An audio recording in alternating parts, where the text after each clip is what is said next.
Hey, salut à tous, on se retrouve aujourd'hui pour vous tourner un book haul. Un book haul, ma foi, peut-être légèrement conséquent, puisque j'ai le book haul habituel plus les Itopiales, où j'ai ramené 8 livres, ce qui est plutôt raisonnable pour un salon du livre, pour moi.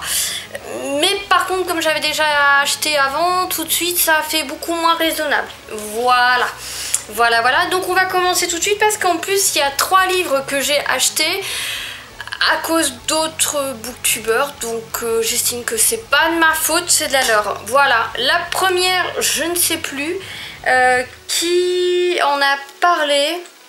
Ah bah j'arrive plus à me rappeler. En tout cas, j'ai acheté Chronique du Nécromancien, le tome 1, l'avocateur de Gail Martin.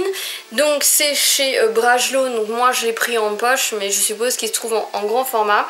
Et c'est une trilogie de fantasy, mais vous allez le voir, on y parle aussi nécromancie comme le titre l'indique, donc une armée de morts qui va être à la disposition d'un magicien. Magicien qui ici n'est autre que Martris Drake, qui est le prince. Donc pour lui ça allait à peu près bien jusqu'à ce que son frère décide d'assassiner son père et d'usurper le trône. Donc à partir de ce moment-là, il se retrouve un petit peu seul et ses seuls alliés, eh bien ce sont les morts. Et ça me tentait bien, ce monde de la fantasy comme ça, on retrouve de la nécromancie. Bon après, le patricide machin, c'est assez typique hein, du style. L'un des deux princes qui est méchant, l'autre qui est gentil, mais c'est pas grave, franchement, j'ai très envie de découvrir.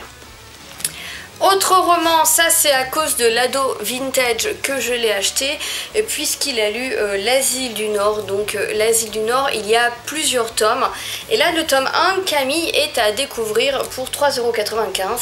C'est écrit par Karine Paquin et c'est chez Kenes Éditions. Donc Kenes est une maison d'édition québécoise. J'aime bien l'intérieur du livre. Je viens de feuilleter comme ça et en fait je trouve que voilà, il a l'air, visiblement il y a des... Ils font attention à la mise en page, regardez. Je n'en sais pas beaucoup plus, je sais juste que c'est une série, je crois que les tomes sont des tomes compagnons, que c'est plus ou moins indépendant. Donc dans celui-là, on va retrouver une jeune fille de 16 ans qui est internée en hôpital psychiatrique après la mort de sa grand-mère. Elle est internée pour schizophrénie paranoïde. Mais en ville, certaines personnes sont convaincues que l'adolescente n'est pas folle et que le mal dont elle souffre n'a rien d'humain. Je pense que ça peut être super sympa. Apparemment l'ambiance est bien.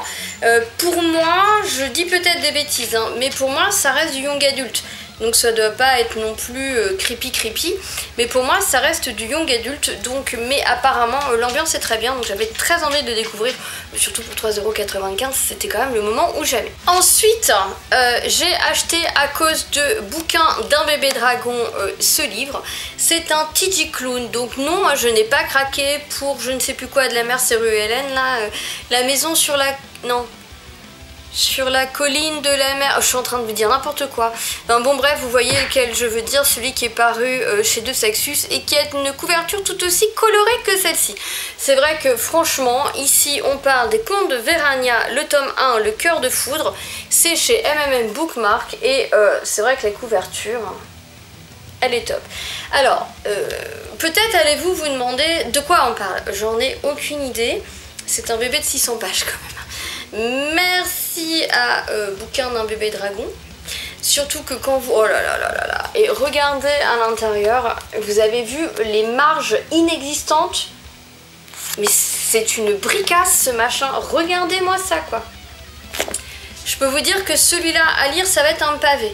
Bref, je ne sais plus de quoi ça parle. Je sais juste qu'il y a des licornes et des dragons. Voilà, enfin, moi elle m'a eu comme ça, hein, licorne, dragon. Alors... Il était une fois dans une ruelle des quartiers pauvres de la cité de Locke, un jeune homme plutôt solitaire du nom de Sam Abbotsford. quand celui-ci transforme tout à fait accidentellement un groupe d'adolescents débiles en pierre, il attire bien malgré lui l'attention d'une puissance supérieure qui l'arrache au seul monde qu'il connaît pour devenir l'apprenti du plus important sorcier du royaume, Morgane des Ombres. À l'âge de 14 ans, il pénètre dans la forêt de bois obscurs d'où il revient avec Gary, la licorne gaie sans cornes, et un semi-géant du nom de Tiggy, ce qui lui vaut le surnom de Sam l'Indomptable. Et puis j'ai pas envie de lire la suite, apparemment c'est super. C'est vrai que le résumé il fait pas rêver parce qu'on vous dit la licorne gaie sans cornes, ça fait un peu comment dire, un peu caricatural en fait. Mais la maison sur machin, je sais plus comment il s'appelle. Bon bref, la mer céruléenne. Oh merde, je vais pas y arriver. La mer céruléenne, voilà, il suffit de prendre son temps. Le résumé me plaît pas non plus, mais apparemment tout le monde dit que c'est génial. Donc voilà, moi là j'ai vraiment fait confiance à Bouquin d'un bébé dragon parce qu'elle dit que c'est super drôle et que c'est très bien écrit et que c'est chouette. Donc je vais lire les contes de Vérania et puis ma foi, on verra bien ce que ça donne. Ce sera mon premier Titi Clone. Ensuite, j'ai fait un peu le mouton en allant me procurer chez le marchand de journaux le portrait de Dorian Gray. Et je n'ai pas trouvé les autres. Je crois que j'ai réussi à commander Dracula, mais j'ai pas eu Frankenstein. Je l'ai pas encore ouvert. D'ailleurs, je vais l'ouvrir avec vous. Oui, en fait, je suis un tout petit peu sceptique par rapport au fait, apparemment, certains ont déjà vérifié au niveau des trades, donc ça va. C'est des trades qui sont assez anciennes, mais genre Gallimard et tout, donc ça devrait être à peu près qualitatif. Moi, ce qui m'ennuie le plus, c'est est-ce qu'on a les versions intégrales, parce que ils en font beaucoup de la pub sur Facebook. Par contre, j'ai posé la question est-ce que c'était les intégrales et on m'a pas répondu, donc voilà. Et moi, si j'ai pas le texte intégral, ça va m'emmerder. Donc ici, le portrait de Dorian Gray, qui de toutes les manières n'est pas un très long texte, donc celui-là doit être en intégrale. Il est très beau. L'intérieur, vous avez une page de garde dans les tons bronze d'ailleurs, plus que doré. Et à l'intérieur, je crois que j'ai vu des illustrations. Oui, il n'y en a pas beaucoup. J'ai dû tomber dessus, j'ai eu de la chance. Oui, j'ai vraiment eu de la chance. Hop. Il y en a une ici. Voilà.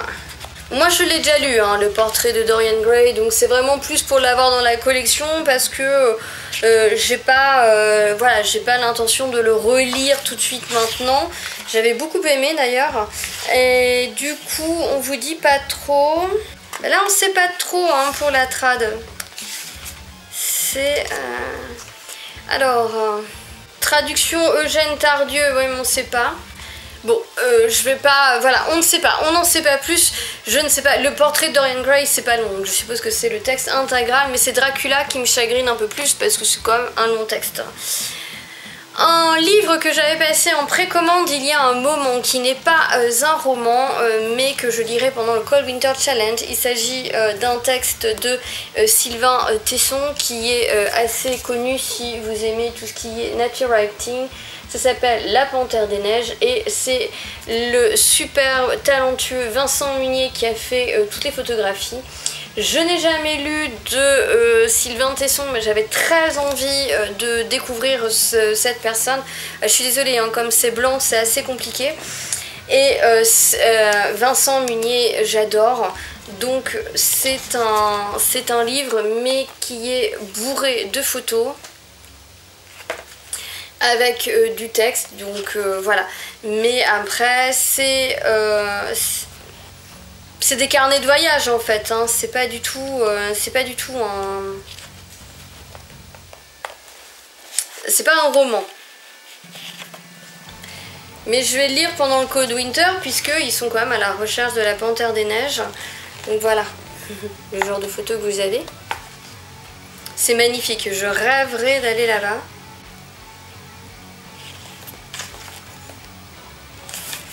Voilà, donc en fait c'est Vincent Munier et Sylvain Tesson qui sont partis en hiver au Tibet afin de retrouver la Panthère des Neiges dont on n'a plus beaucoup aujourd'hui de spécimens, hein, malheureusement. C'est voilà, comme beaucoup d'animaux, il a un peu subi la folie des hommes.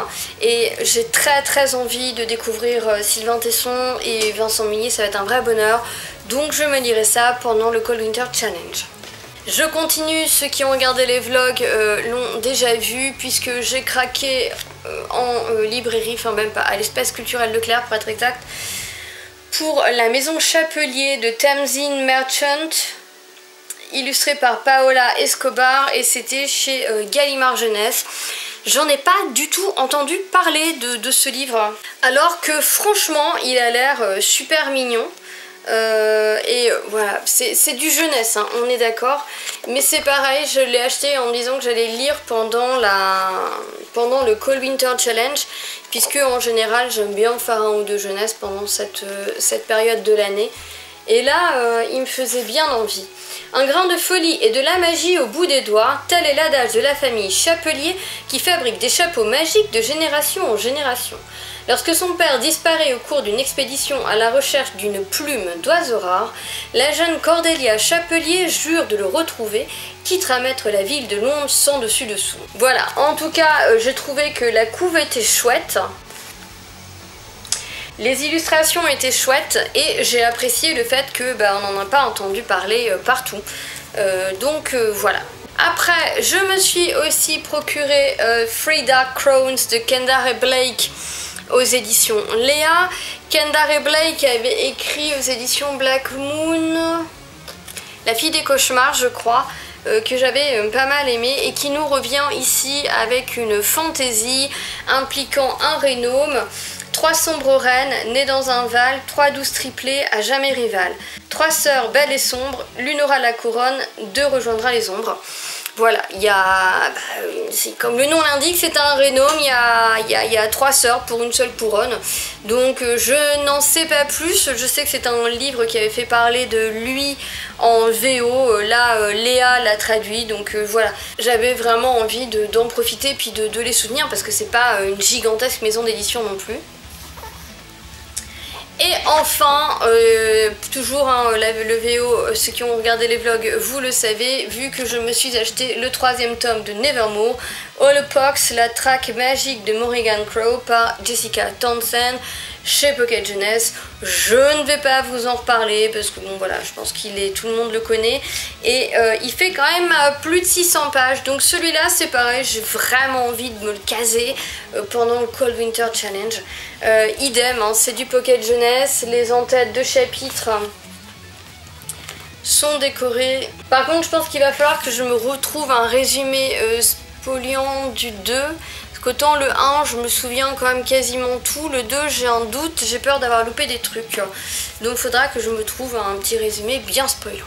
Ensuite je vais vous présenter ce que j'ai ramené des Utopiales et le premier ça a été ah bah oui tiens c'est vrai, donc je le prends, c'était vraiment je me suis procuré la trilogie des elfes par Jean-Louis Fedjen chez Pocket. Donc la trilogie des elfes, vous avez donc l'intégrale des 3 tomes, il y a 900 pages au total, donc franchement ça fait 300 pages par livre, voilà. Je sais que c'est hyper connu et c'est Maureen, dont je ne sais plus sa chaîne Booktube... je ne sais plus son nom exact, mais elle est passionnée d'Irlande, etc. et notamment passionnée de Jean-Louis Fedjen. Je n'ai jamais lu de Jean-Louis Fedjen.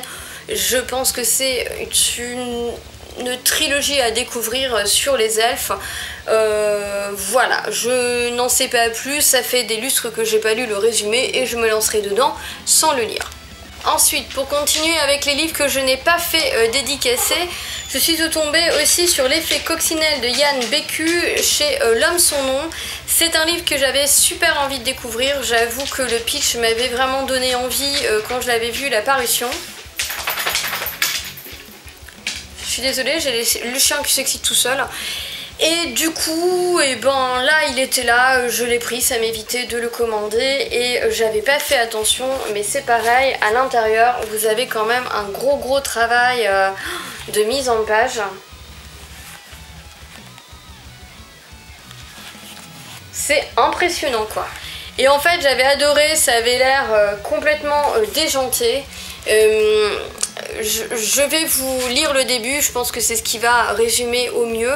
Il y a un super, j'aime bien, je trouve qu'il est vachement bien fait, vous avez un trou là, je trouve qu'elle est jolie la couve. Il faisait pas ça avant, l'homme son nom, mais je trouve ça plutôt sympa. Le lancement de l'Homo sapiens, c'était une idée pourrie, génétiquement trop instable. Le service CREA avait prévenu dès le début, il préférait de loin le projet Bonobo. Question score de paix, une vraie promenade. Bonobo sapiens aurait signifié la résolution du moindre conflit par le sexe. Chantier pépère en somme. Tu parles, les boss du 33e étage n'avaient rien voulu entendre. L'Homo sapiens c'était parfait pour eux, audacieux, vendeur et tellement sexy sur le papier. Sur le papier peut-être, mais sur le terrain, voilà, je trouvais que c'était un peu, bah ouais, j'aimais bien ce côté un petit peu déjanté et j'ai très envie de découvrir du coup la plume de Yann Bécu parce que si le livre est voilà, sur ce ton, je pense que ça va être très sympa et c'est pareil, hein, l'effet coccinelle, j'en ai très peu entendu parler. Ensuite, parce que Utopia, il y a 4 livres que j'ai achetés sans faire dédicacer, chose que je ne fais jamais normalement au salon du livre. Je fais tout dédicacer, mais Utopia c'était un petit peu plus compliqué, il y avait moins d'auteurs, beaucoup de conférences, enfin, c'était plus compliqué. J'ai acheté Magie Ex Libris, le bibliomancien de Jim Haynes, peut-être que ça se prononce comme ça, j'en sais rien, chez La Talente Édition. C'est pareil, quand il était sorti à l'époque, il avait fait, on avait entendu parler de lui, et d'ailleurs, c'est, voilà, il y a le tome 2 et le tome 3 qui sont sortis.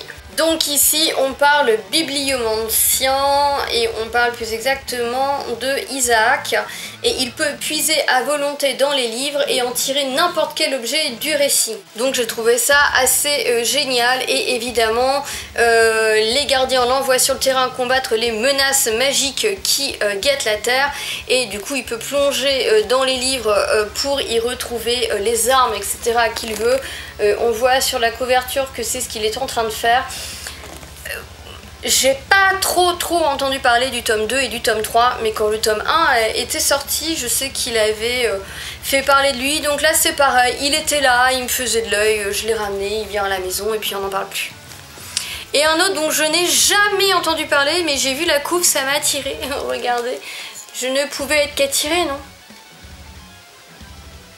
C'est très pour la période là. Hein.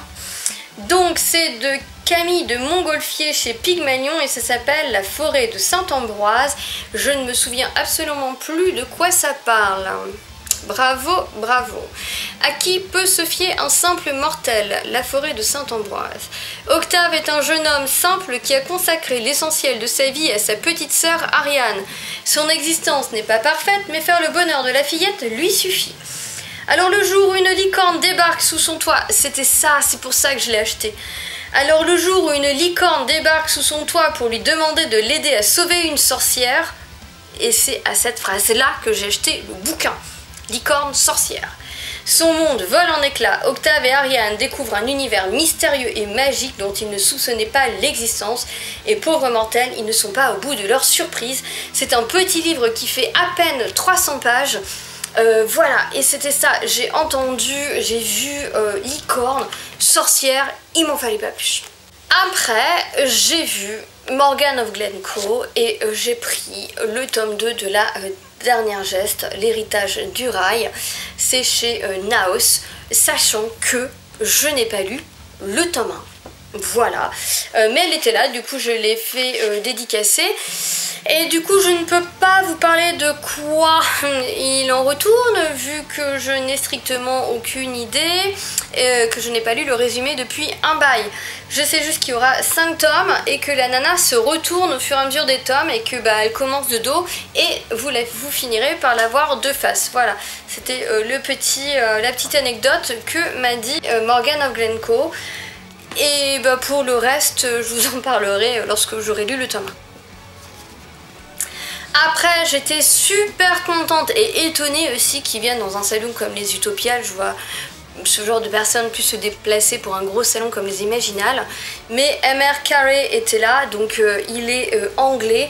Alors je ne savais pas, donc c'est le livre, ils nous ont encore foutu un truc dégueulasse, mais c'est le livre Celle qui a tous les dons, qui est, si je ne me trompe pas, une sorte d'histoire de zombies. Et du coup, apparemment ils ont fait un film The Last Girl. Le film inspiré de l'œuvre, oui, bah je ne savais pas. Je n'en sais pas beaucoup plus.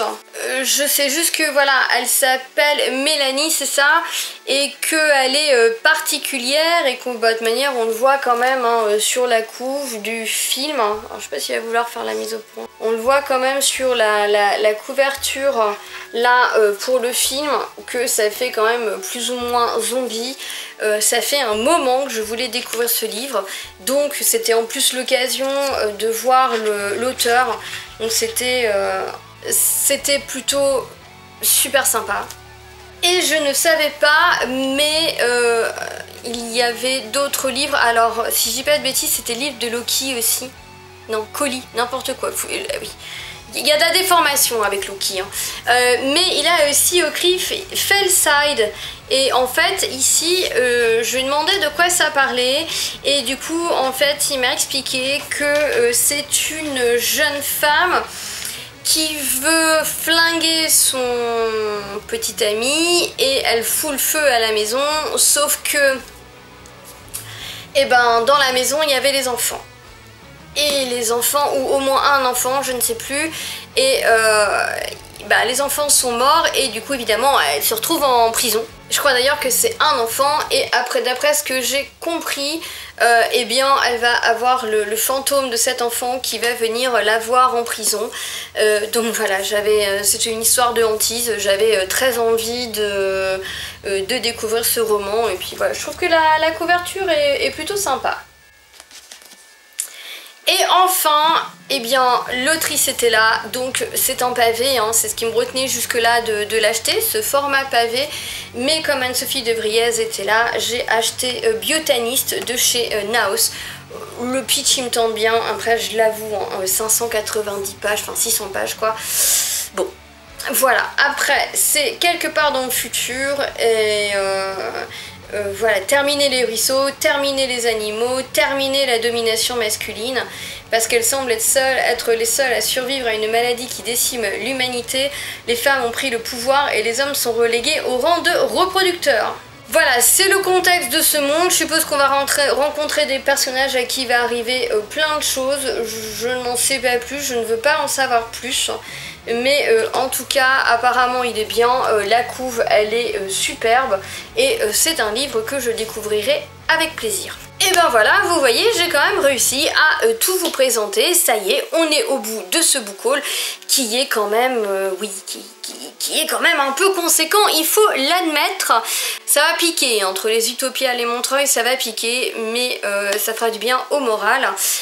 Donc voilà, j'en ai terminé avec ce book haul. J'espère qu'il vous aura plu, que vous avez peut-être découvert de nouveaux livres, comme La forêt de Saint-Ambroise ou le nouveau MR Carré. Et en attendant, à toutes et à tous, je vous souhaite une excellente journée, de très belles lectures et je vous dis à bientôt. Bye bye.